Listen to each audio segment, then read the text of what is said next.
বাংলাদেশে 90 দিনের মধ্যে নির্বাচনে ভারতের হস্তক্ষেপ চাইলেন হাসিনা পুত্র জয়। কি করবে দিল্লি? ক্ষোভ প্রতিবাদে উত্তাল গোটা ভারত। দোষীদের বাঁচানোর অভিযোগ, বন্ধ হাজারো হাসপাতাল। ইসরায়েলে হামলার হুমকি ইরানের, তেল আবিবকে বিপুল পরিমাণ অস্ত্র দেবে আমেরিকা। আসসালামু আলাইকুম, দেখছিলেন Bangla vision world news headline. বাংলাদেশে 90 দিনের মধ্যে নির্বাচন নিশ্চিত করা সহ অরাজকতা বন্ধ ও সংবিধান সমুন্নত রাখতে ভারতের প্রতি আহ্বান জানিয়েছেন সাবেক প্রধানমন্ত্রী শেখ হাসিনার ছেলে সজীব ওয়াজেদ জয়। 14 আগস্ট ভারতীয় গণমাধ্যম ইন্ডিয়ান এক্সপ্রেসকে দেয়া এক সাক্ষাৎকারে বাংলাদেশে অভ্যন্তরীণ ইস্যুতে দিল্লির হস্তক্ষেপ চান তিনি। এছাড়াও ছাত্র জনতার গণ অভ্যুত্থানের পেছনে বিদেশি গোয়েন্দা সংস্থা জড়িত রয়েছে বলেও মন্তব্য করেন জয়। ডেস্ক রিপোর্টে জানাচ্ছেন ইমরান মাহমুদ। এবার বাংলাদেশের অভ্যন্তরীণ বিষয়ে ভারতের হস্তক্ষেপ চাইলেন জয়। শুধু তাই না, দেশের অরাজকতা বন্ধে এবং 90 দিনের মধ্যে নির্বাচন দিতে ভারতের প্রতি অনুরোধও করেন তিনি। গত 5 আগস্ট ছাত্র জনতার আন্দোলনের মুখে পদত্যাগ করে দেশ ছাড়েন শেখ হাসিনা। এরপর থেকে নিজের ফেসবুক পেজ ও বিদেশি বেশ কিছু গণমাধ্যমে এক এক দিন এক এক রকম বক্তব্য দিয়ে আসছেন শেখ হাসিনার ছেলে সজীব ওয়াজেদ জয়। আজকে শেখ হাসিনা না থাকলে বাংলাদেশ এতদূর আসতে পারত? যুক্তরাষ্ট্রের ওয়াশিংটন ডিসি থেকে একটি সাক্ষাৎকারে ইন্ডিয়ান এক্সপ্রেসকে জয় বলেন, শুরু থেকেই সরকারের আন্দোলনকারীদের পক্ষ নিয়ে কোটার বিরুদ্ধে কথা বলা উচিত ছিল। তিনি স্বীকার করেন যে বাংলাদেশের ছাত্র আন্দোলন সামলানোর ক্ষেত্রে তাদের অনেক ভুল ছিল। তিনি আরও বলেন, এই আন্দোলন সহিংস হয়ে ওঠার পিছনে রয়েছে একটি বিদেশি গোয়েন্দা সংস্থার হাত। বাসাকে পুড়িয়ে ফেলায়, সেই বাসা যেখানে বঙ্গবন্ধুকে হত্যা। তিনি বলেন, আমি বিশ্বাস করি যে একটি বিদেশি গোয়েন্দা সংস্থা এই আন্দোলনের পিছনে ছিল, কারণ 15 জুলাই থেকে অনেক আন্দোলনকারীর হাতে আগ্নেয়াস্ত্র ছিল। 15 বছরে জঙ্গিবাদ নিয়ন্ত্রণে আমরা সফল ছিলাম, তাই বাংলাদেশে আগ্নেয়াস্ত্র খুঁজে পাওয়াটা খুবই কঠিন। একমাত্র কোনো বিদেশি সংস্থাই এই অস্ত্র পাচার ও সরবরাহ করতে পারে।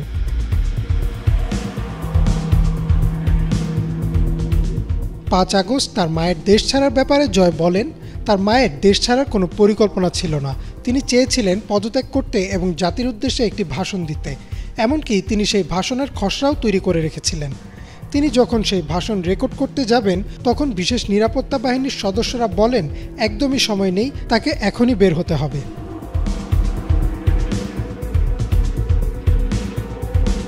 জয় বলেন, বিশেষ নিরাপত্তা বাহিনী তার জন্য একটি হেলিকপ্টার প্রস্তুত রেখেছিলেন, কিন্তু তিনি কোনোভাবেই দেশ ছাড়তে রাজি ছিলেন না। পরে তার বোন শেখ রেহানা ও জয় মিলে তাকে বোঝান যে তিনি যদি দেশ ত্যাগ না করেন তাহলে আরও প্রাণ ঝরবে এবং এর দায় তার উপরই চাপানো হবে। তাছাড়া তারা যদি শেখ হাসিনাকে ধরে ফেলে তাহলে হয়তো হত্যাও করে ফেলতে পারে। এরপরই তিনি দেশ ছাড়তে রাজি হন।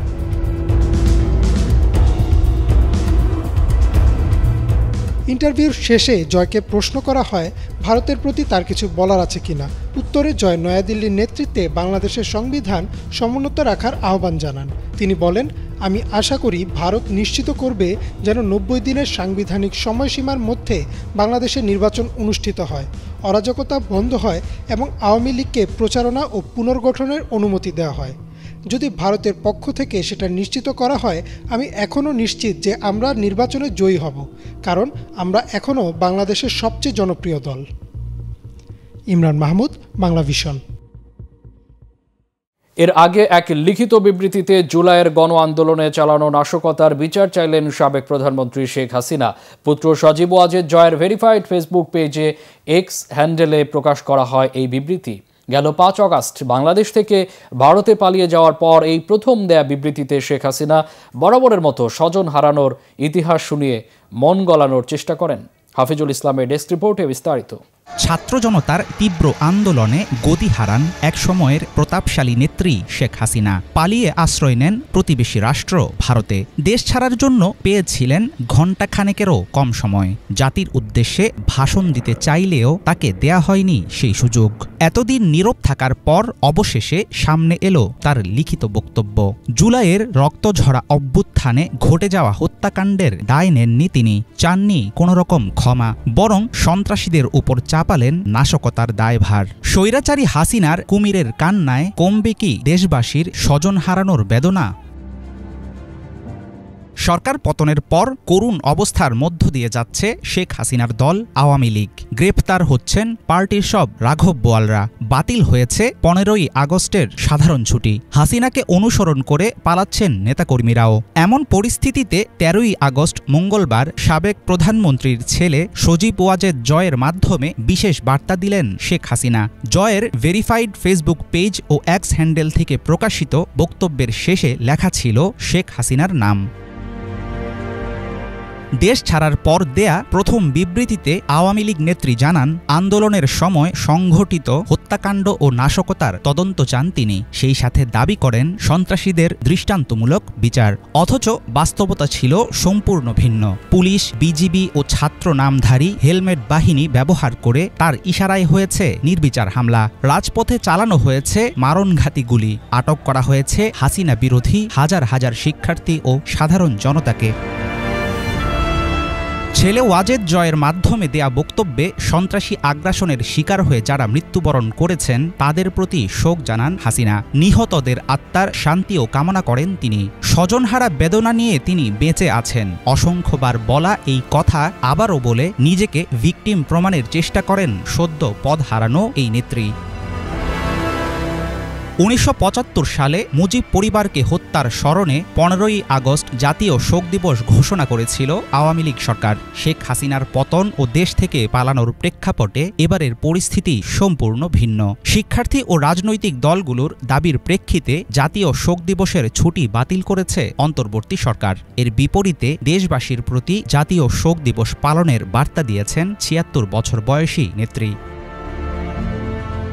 চরম অবমাননা করা হয়েছে পিতা শেখ মুজিবুর রহমানের প্রতি। লিখিত বার্তায় এমন মন্তব্য করেন শেখ হাসিনা। ধানমন্ডির বঙ্গবন্ধু ভবনকে সব ইতিহাসসহ পুড়িয়ে ছাই করে দেয়া হয়েছে। স্মৃতি জাদুঘরটি ছিল শেখ পরিবারের বেঁচে থাকার অবলম্বন। 15ই আগস্ট ধ্বংসস্তূপে পরিণত হওয়া ভবনে ফুলের মালা দেয়া ও দোয়া মোনাজাতের মাধ্যমে শোক দিবস পালনের আহ্বানও জানান হাসিনা। দেশ ছেড়ে পালানোর পর থেকে ভারতের আধাসামরিক বাহিনীর আশ্রয়ে আছেন শেখ হাসিনা। ছাত্র জনতার অভ্যুত্থান পরবর্তী সময়ে হাসিনা পুত্র জয়ের বেশ কিছু ভিডিও বার্তা দেখা গেলেও পাওয়া যায়নি হাসিনার সরাসরি কোনো বক্তব্য। এর মাঝে সাবেক প্রধানমন্ত্রীর নামে অসমর্থিত সূত্রে বের হয়েছে নানা উড়ু খবর। সজীব ওয়াজেদ জয়ের অ্যাকাউন্টে প্রকাশিত বক্তব্য সত্যিই শেখ হাসিনার কিনা সেটা নিয়ে আছে দ্বিধাদ্বন্দ্ব ও সন্দেহের অবকাশ। হাফিজুল ইসলাম, বাংলা ভিশন। শেখ হাসিনাকে ক্ষমতাচ্যুত করার পেছনে যুক্তরাষ্ট্রকে দায়ী করার বিষয়টিকে হাস্যকর ও সম্পূর্ণ মিথ্যা বলে উড়িয়ে দিয়েছে মার্কিন পররাষ্ট্র দপ্তর। মঙ্গলবার নিয়মিত ব্রিফিংয়ে বাংলাদেশ নিয়ে প্রশ্নের জবাবে এই প্রতিক্রিয়া দেন মার্কিন পররাষ্ট্র দপ্তরের প্রধান উপমুখপাত্র ভেদান্ত প্যাটেল। ছাত্র জনতার আন্দোলনে ইন্ধন দিয়ে শেখ হাসিনার পতনে মার্কিন ভূমিকার অভিযোগ নিয়ে দৃষ্টি আকর্ষণ করা হলে ভেদান্ত প্যাটেল বলেন, এটা হাস্যকর। গুজবের দিকে ইঙ্গিত করে তিনি জানান, ডিজিটাল ব্যবস্থাপনায় তথ্যের সত্যতা নিশ্চিত করতে যুক্তরাষ্ট্র প্রতিশ্রুতিবদ্ধ। গণবিক্ষোভের মুখে শেখ হাসিনা পদত্যাগ করে ভারতে আশ্রয় নেয়ার পর থেকেই এর পেছনে যুক্তরাষ্ট্রের ইন্ধনের অভিযোগ তুলে আসছেন আওয়ামী লীগের শীর্ষ নেতারা। শেখ হাসিনার পদত্যাগের সঙ্গে আমেরিকা জড়িত ছিল এমন ধারণা একেবারেই মিথ্যা। আমরা সাম্প্রতিক সপ্তাহগুলোতে প্রচুর বিভ্রান্তিকর তথ্য দেখেছি, বিশেষ করে সামাজিক যোগাযোগ মাধ্যমে। আমরা দক্ষিণ এশিয়ার দেশগুলোর সঙ্গে সঠিক তথ্য জোরদার করার জন্য প্রতিশ্রুতিবদ্ধ।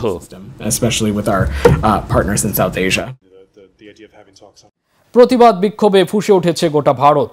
আরজিকর মেডিকেল কলেজ ও হাসপাতালে নারী চিকিৎসককে ধর্ষণের পর হত্যার ঘটনায় ক্ষোভের আগুনে জ্বলছে ভারতের বিভিন্ন রাজ্য। এসব রাজ্যের হাজারো হাসপাতালে চলছে কনিষ্ঠ ও আবাসিক চিকিৎসকদের কর্মবিরতি। ফলে চরম বিপাকে পড়েছে রোগীরা। বিস্তারিত মীর ফজলে রাব্বির ডেস্ক রিপোর্টে। এবার প্রতিবাদের ঝড়ে উত্তাল গোটা ভারত। ভারতের কলকাতার এক হাসপাতালে নারী চিকিৎসককে ধর্ষণের পর হত্যার ঘটনায় প্রতিবাদে উত্তাল পুরো দেশ। বিক্ষোভের পাশাপাশি কর্মবিরতি পালন করছেন দেশটির চিকিৎসকরা। ফলে বিপর্যস্ত দেশটির চিকিৎসা সেবা। কলকাতার একটি প্রথম সারির মেডিকেল কলেজে কর্তব্যরত অবস্থায় একজন তরুণী চিকিৎসককে ধর্ষণ ও খুনের প্রতিবাদে উত্তাল হয়ে উঠেছে গোটা ভারত। 31 বছর বয়সী ওই তরুণীর দেহের ময়নাতদন্তে চরম লাঞ্ছনার প্রমাণ মিলেছে, কিন্তু কর্তৃপক্ষ গোটা ঘটনাটি ধামাচাপা দেওয়ার চেষ্টা করেছিল। এই অভিযোগ ওঠার পর সমাজের সর্বস্তরের মানুষ রীতিমতো ফুঁসে উঠেছে। নিহত তরুণী ছিলেন কলকাতার আরজি কর মেডিকেল কলেজ হাসপাতালের একজন চিকিৎসক। কলকাতার কাছে শহরতলি সোদপুর এলাকার একটি অতি সাধারণ নিম্ন মধ্যবিত্ত পরিবারের মেয়ে ছিলেন তিনি। ঘটনার দিন 36 ঘন্টার অনকল ডিউটিতে ছিলেন তরুণী সেই চিকিৎসক। পরদিন সকালে জুনিয়র সহকর্মীরা ওই হলের ভেতরেই তার মরদেহ পড়ে থাকতে দেখেন। এমন ঘটনা একদমই মেনে নিতে পারছেন না ভারতের মেডিকেল স্টুডেন্টরা। প্রতিবাদের ঢেউ এখন সজোরে আছড়ে পড়ছে ভারতের অন্যান্য রাজ্যেও। মঙ্গলবার সেই বিক্ষোভ ছড়িয়ে পড়ে সারা ভারতে। কেবল মহারাষ্ট্রেই 8,000-এর বেশি সরকারি চিকিৎসক বিক্ষোভে যোগ দিয়েছেন। সেখানকার হাসপাতালগুলোতে জরুরি বাদে সব ধরনের সেবা বন্ধ রয়েছে। মুম্বাইয়ের জে হাসপাতাল, সিওন হাসপাতাল, নায়ের হাসপাতাল এবং কিং এডওয়ার্ড মেমোরিয়াল হাসপাতাল সহ বেশ কয়েকটি হাসপাতাল বিক্ষোভের ডাক দিয়েছে। প্রতিবাদ চলছে ভারতের উত্তরপ্রদেশের লখনৌতেও। সেখানকার কিং জর্জ মেডিকেল বিশ্ববিদ্যালয়ের বহির্বিভাগে তালা দিয়ে দেয় বিক্ষোভরত চিকিৎসকরা। এরই মধ্যে আন্দোলনরত মেডিকেল শিক্ষার্থী এবং চিকিৎসকদের চাপে অভিযুক্ত কলেজ প্রিন্সিপাল নিজের পদ ও সরকারি চাকরি থেকে ইস্তফা দিয়েছেন। কিন্তু এই ঘটনায় দোষীদের শাস্তির দাবিতে কলকাতা সহ সারা ভারতে প্রতিবাদ অব্যাহত রয়েছে। ইন্ডিয়ান মেডিকেল অ্যাসোসিয়েশন ভারতের স্বাস্থ্যমন্ত্রী নাড্ডার কাছে চিঠি পাঠিয়ে ডাক্তারদের বিরুদ্ধে সহিংসতা ও হামলা ঠেকানোর জন্য প্রয়োজনীয় আইন প্রণয়নের দাবি করেছে। এছাড়াও সংগঠনটি সব হাসপাতালকে নিরাপদ জোন হিসাবে ঘোষণা দেওয়ার দাবি করেছে। একই সঙ্গে বিক্ষোভরত চিকিৎসকদের ওপর যেন কোনো ধরনের দমনপীড়ন চালানো না হয় এবং এই অপরাধের বিচার যেন দ্রুত পদক্ষেপে নেওয়া হয় সে দাবিও জানায় সংগঠনটি। মিট ফজলে রাব্বি, বাংলা ভিশন। নতুন মেয়াদে আর দলীয় প্রধানের দায়িত্ব নিচ্ছেন না জাপানের প্রধানমন্ত্রী ফুমিও কিশিদা।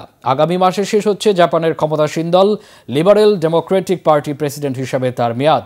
তবে রাজনৈতিক কেলেঙ্কারি, দ্রব্যমূল্য বৃদ্ধি সহ নানা সমস্যার কারণে সময়ের আগেই দলীয় প্রধানের পদ ছাড়ার ঘোষণা দিলেন তিনি। পরিস্থিতি সামাল দিতে বিভিন্ন পদক্ষেপ নিলেও ব্যাপক হারে কমেছে কিশিদার জনপ্রিয়তা। তাই আসন্ন নির্বাচনে দলকে এগিয়ে নিতে পারবেন কিনা তা নিয়ে দেখা দিয়েছে সংশয়। ধারণা করা হচ্ছে সে কারণে এই দলীয় প্রধানের পদ থেকে সরে দাঁড়াচ্ছেন তিনি।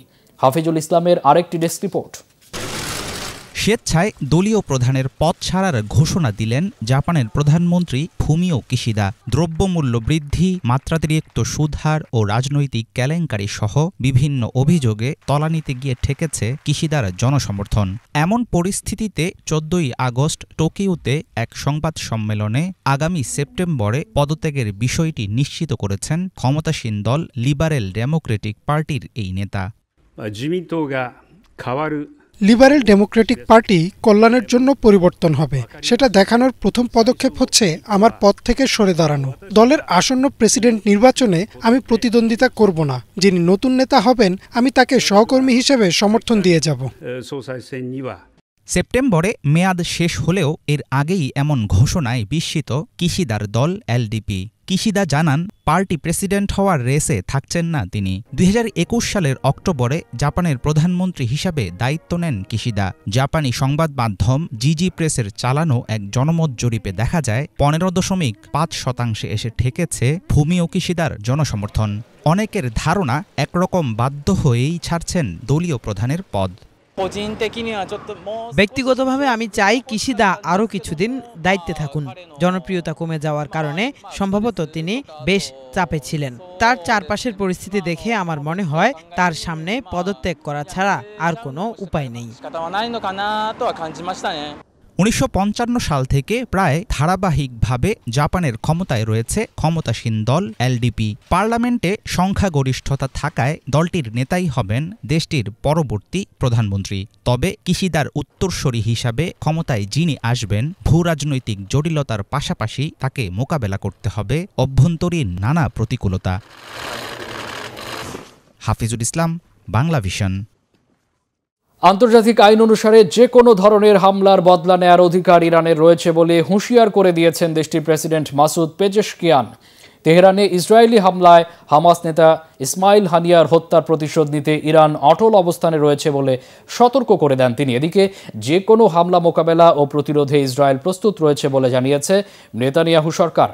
এরই মধ্যে ইসরায়েলের কাছে যুদ্ধবিমান সহ ২,০০০ কোটি মার্কিন ডলারের অস্ত্র বিক্রির অনুমোদন দিয়েছে বন্ধু যুক্তরাষ্ট্র। হিজল জুবায়েরের ডেস্ক রিপোর্ট।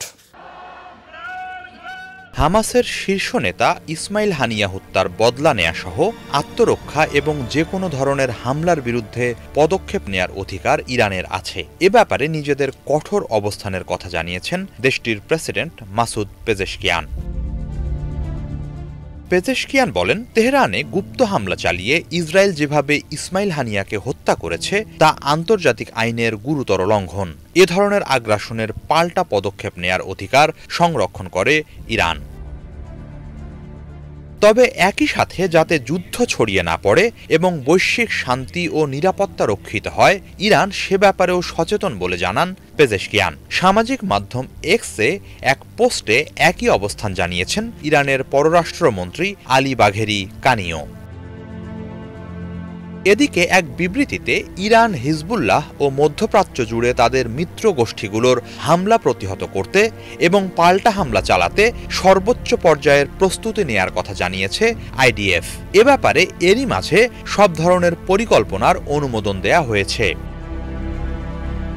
আইডিএফের মুখপাত্র ড্যানিয়েল হ্যাগারি জানিয়েছেন, মধ্যপ্রাচ্যের বর্তমান পরিস্থিতি গভীরভাবে পর্যবেক্ষণ করা হচ্ছে। বিশেষ করে ইরান ও হিজবুল্লাহর কর্মকাণ্ডের ওপর নজরদারি চলছে। সম্ভাব্য হুমকি মোকাবেলায় লেবাননের আকাশসীমায় ইসরায়েলি বিমান বাহিনী টহল জোরদার করেছে বলেও জানান তিনি। এরই মাঝে যুক্তরাষ্ট্রের ন্যাশনাল সিকিউরিটি কাউন্সিলের মুখপাত্র জন কার্বি জানিয়েছেন, চলতি সপ্তাহের কোনো এক সময় ইসরায়েলে হামলা চালাতে পারে ইরান ও তার মিত্ররা। তবে সেই হামলার ধরন বা তা কোন মাত্রার হবে সেটি অস্পষ্ট।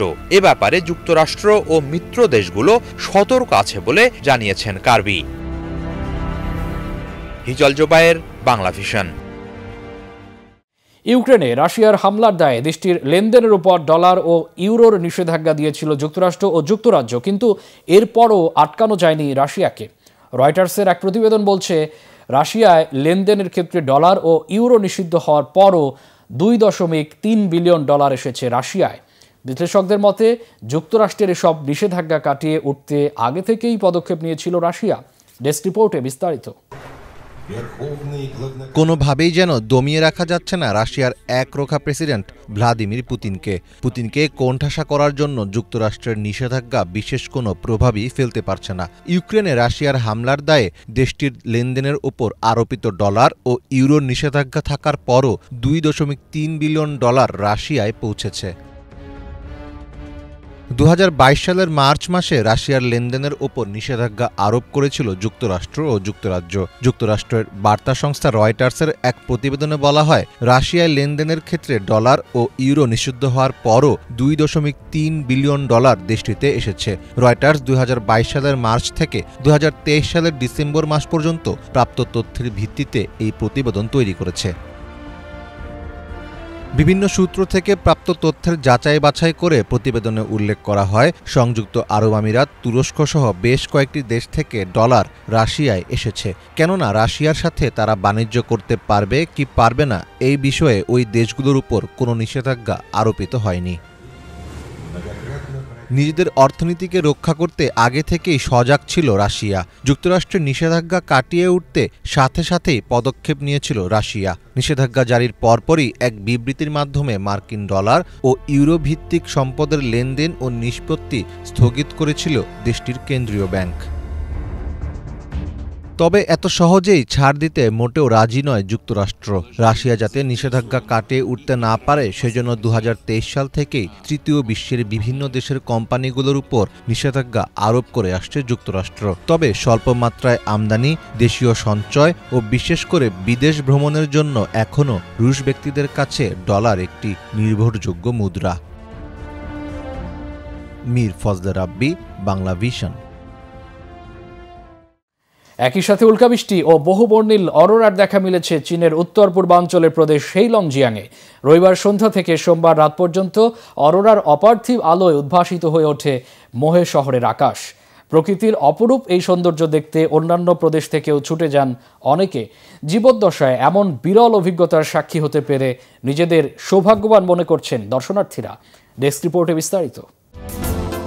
ভূচম্বকীয় ঝড়ের প্রভাবে একই সাথে বিরল উল্কাবৃষ্টি ও অরোরার সাক্ষী হয়ে রইল চায়নার সর্ব উত্তরের হেইলংজিয়াং প্রদেশ। রবিবার সন্ধ্যা থেকে প্রদেশের মোহে শহরের আকাশে চলতে থাকে অরোরা বা মেরুপ্রভার বহুবর্ণিল আলোর খেলা। সবুজ, লাল, বেগুনি আলোয় পুরো আকাশ যেন হয়ে ওঠে শিল্পীর তুলিতে আঁকা ক্যানভাস। সোমবার রাতে আরও এক অভাবনীয় মাত্রা যোগ হয় এর সাথে। আলোর ঝলকানির মাঝেই শুরু হয় চোখ ধাঁধানো উল্কাবৃষ্টি। সব মিলিয়ে এক অপার্থিব প্রাকৃতিক সৌন্দর্যের দেখা মেলে এখানে। বিরল এই দৃশ্যের সাক্ষী হতে অন্যান্য অঞ্চল থেকেও মানুষজন এসে ভিড় জমায় মোহে শহরে। জীবনে খুব কম মানুষেরই এমন কিছু দেখার সৌভাগ্য হয়। অরোরার নিচের অংশ ছিল সবুজ, উপরের দিকে ক্রমশ পিঙ্ক, পার্পল আর লাল। এত সুন্দর যে দম বন্ধ হবার দশা। আমি খুবই খুবই সৌভাগ্যবান।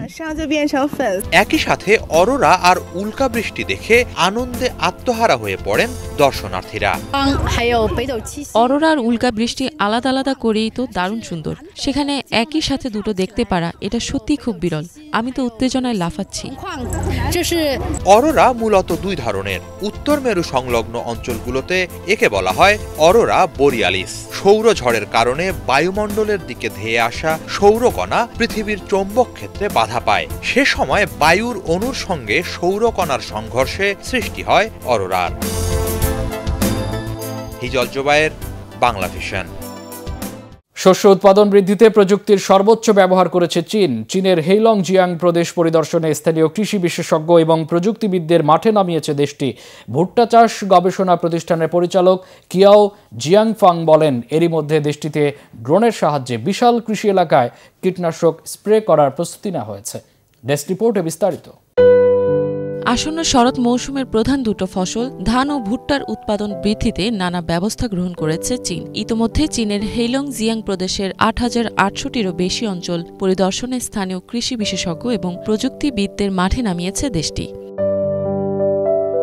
সুইহুয়া শহরের হুংগুয়াং ফার্মের কৃষি উন্নয়ন বিভাগের মহাব্যবস্থাপক গাও জিয়াংঝং বলেন, এবছর তারা ২৪০ হেক্টর জমিতে ভুট্টা রোপণ করেছেন। ধারণা করা হচ্ছে প্রতি হেক্টর জমিতে প্রায় ২২.৫ টন ফলন হবে। ওদিকে লিয়াওনিং প্রদেশের কিছু অঞ্চলে বৃষ্টিপাতের প্রভাব বিশ্লেষণ করে কৃষকদের রোগ ও কীটপতঙ্গ প্রতিরোধ, নিয়ন্ত্রণ এবং প্রযুক্তিগত দিক নির্দেশনা দিতেও কাজ করছে বিশেষজ্ঞরা।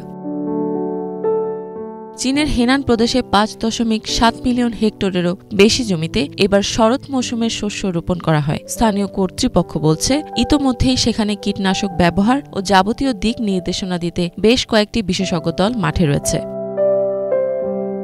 চীনে এবছর ভুট্টার ফলন বৃদ্ধিতে grain crop institute of Henan academy of agricultural সায়েন্সেসের অধীনে তথ্য প্রযুক্তির প্রয়োগে তথা ড্রোনের সাহায্যে বিশাল কৃষি এলাকায় কীটনাশক স্প্রে করা হবে বলে জানান ভুট্টা চাষ গবেষণা প্রতিষ্ঠানের পরিচালক কিয়াও জিয়াংফাং। এদিকে চীনের জিয়াংশু প্রদেশের হুয়াইয়ান শহরেও প্রায় ৩,২০,০০০ হেক্টর কৃষি জমির ফলন বাড়াতে ড্রোন ব্যবহারে উদ্বুদ্ধ করছে স্থানীয় কৃষি বিজ্ঞান ইনস্টিটিউটগুলো। ইফাত জাহান, বাংলা ভিশন। এই ছিল আজকের মতো। সাথে থাকায় অসংখ্য ধন্যবাদ।